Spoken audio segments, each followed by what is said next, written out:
In Tijuana's red light district called La Zona Norte, you can find a sex worker anytime, even in the middle of the day. You come right here and you look for a girl, you get whatever you want, you do whatever you want, for a little bit of money. 29-year-old Linda Sandoval has been selling herself on the streets for more than a decade. One of the hotels she uses charges $3 for 20 minutes in a room. You just stand here and you just wait for a client to get here and take it to the room. Sandoval started as a stripper in local clubs when she was 13. She began shooting drugs shortly thereafter. Sandoval says sex work is humiliating. Clients ask her to do things you couldn't imagine. They use you, but you use drugs and you want the money just quick, you just want to get it fast and you just want to get your dose. So it don't matter what you have to do to get your dose. And that includes having unprotected sex or sharing dirty needles. This kind of high-risk behavior takes its toll. An estimated 6% of sex workers in Tijuana are infected with HIV. 12% of sex workers who shoot drugs have the disease. That's 40 times higher than the HIV rate in Mexico as a whole. Recently, researchers from UC San Diego and Mexico completed a study. It involved nearly 600 HIV-negative female sex workers in Tijuana and Ciudad Juarez. The study tested whether a brief intervention could reduce risky behavior and diminish the rate of new infections.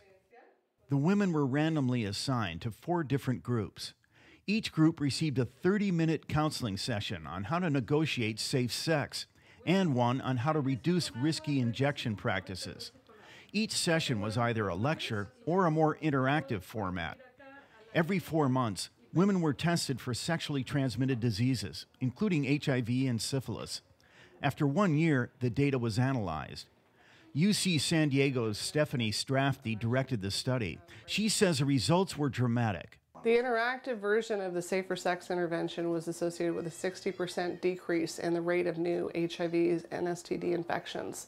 That was very significant, and that we saw consistently in both cities, Tijuana and Ciudad Juarez. In Tijuana, researchers found women who received either version of the safe injection intervention did equally well, and both groups had lower rates of new infections than women in Ciudad Juarez.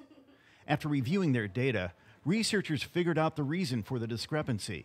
Tijuana has a much more robust clean syringe exchange program than Ciudad Juarez. So the bottom line is that if you're a city or you're a policymaker that's making a decision on how to reduce injection risks for HIV, it's much more important to have coverage of sterile syringes through either needle exchange or pharmacies than it is to provide an intervention like this. Clean syringes cost about 5 cents apiece. The half-hour interventions are inexpensive too. Some question the value of spending any money to prevent sex workers from becoming infected. But UC San Diego's Jose Luis Burgos says it's a sound investment. Eventually, many of them, change their lives. So, but potentially they are going to have children. They are going to have interaction with people from Tijuana, from Mexico, and from the U.S. So I think it's an investment that makes sense not only for Mexico, but for both countries. Linda Sandoval hopes to get out of the sex trade soon. She's met a guy she'd like to have a family with. In the meantime, she says the interventions change the way she does business. These days, she uses clean needles, and she insists that all of her clients wear condoms.